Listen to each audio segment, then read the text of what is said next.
I remember my first job. I worked at Crow's Nursery. It was sold plants in the middle of Bel Air, and it was kind of an institution when I was growing up, but it's not there anymore. Anyhow, I worked there for a year, and I remember I went up to the proprietor and I said, I'd like a job, and he said, sure, here's an application. And he asked me, what would you like in terms of pay? And I said, it was my first job. I said, I don't know, minimum wage. So that's what he gave me, $3.25 minimum wage. And I did it, and I really liked it, and I learned kind of the camaraderie of the workplace there, and in some ways I did, and just the mystique of working at a place that you used to visit and buy stuff at. I thought that was kind of interesting. Anyhow, I was some of the crews would go out and do landscaping jobs. I never did that. I was kind of always just helping out with things, Anyhow, the next year I worked. I got to make more money. I got a job with construction. My brother had kind of set the stage, paved the way at Wayne Carter Construction, and that paid a whopping $5 per hour, and that was a big pay hike. And it was at working construction that there was just that point in time, that crew I was on, there was so much camaraderie and stories that I remember to this day like I would high school stories. Dom was the foreman and kind of the lead mason, and then there were other guys on the crew, the trifecta of masons, as my brother called them. Don't know if that was true. Just the whole, and then we'd every break we'd rush to get done with the morning's work, and there'd be like a morning break, and we'd all gather together and we'd play cards. Or usually at lunch we'd play cards. It depended on kind of the tenor of the day. And at the card table we'd play this game pitch, and there was just a ton of, and at that, so it was kind of a coming age story for me in a way. I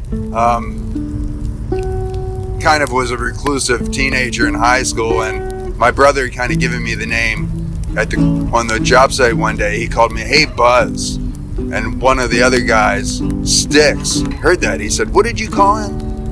My brother said, "Buzz," and everybody started calling me Buzz. I was just the guy that didn't talk that much, and so I don't know. It was kind of not a rebirth, but when you show up to a new crowd, you kind of get reborn in a way, and just the camaraderie there is something that I'll just never forget, and the vivid memories. And the guy Sticks, he was such a talented mason, but he struggled in other aspects of his life. Not that he knew it. So he would make just enough money to kind of be gone for a couple weeks, and then he'd show back up to work. And he was such a talented mason, and it was like he did that. That was just what he did. And I remember one day being up on a chimney, and they were doing the chimney, he and Binsky, and Binsky couldn't talk and lay brick at the same time. He could do one or the other. But on that day, he was just talking to me. So Sticks, who must have been just, not 3 sheets to the wind, but, just his, and he was just, it was infatigable in some ways, and just a happy-go-lucky guy. He was laying 9 of the bricks to Binsky's 1 as he talked to me.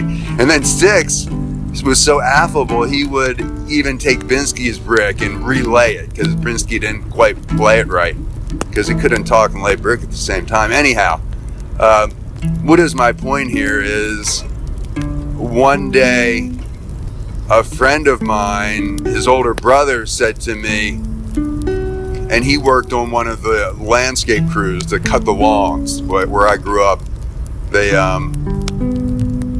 it was kind of high school kids joined into these lawn cutting crews.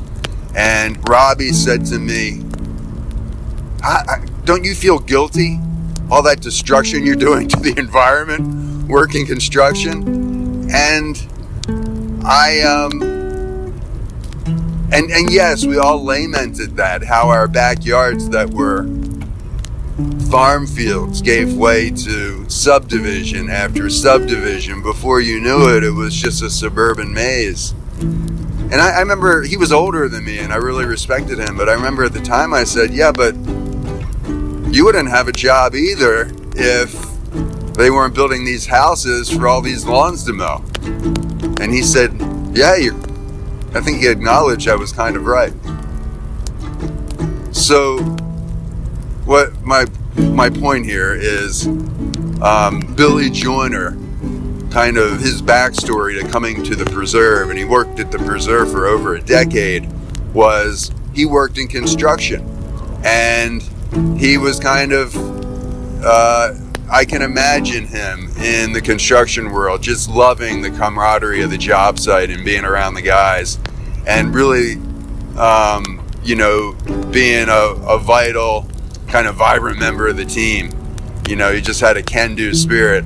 And then, you know, I think just to be closer to home, he got a job in his backyard. There was a job for a heavy equipment operator in Big Cypress National Preserve, and he saw the opportunity, and he lived local in Everglades City, and he grabbed it. And another one of his colleagues, Pete, was telling me how he really saw the job and the mission in the park, that it was protecting the trees. And Billy, it was coming from the construction field, it was an evolution in thought for him, and he really embraced it. And by the end, he really spoke up for the trees. He saw what was going on, and he would tell me about what he saw. He would tell Tony and others about, you know, the things he was seeing. And he just, you know, and I think he came from that construction pedigree, just being a part of the team and, you know, gathering around at lunch and eating together. He knew that communication was vital. And I also think it goes back to, you know, that there was a guy when I worked in the Wayne Carter Construction, the guy that ran the company.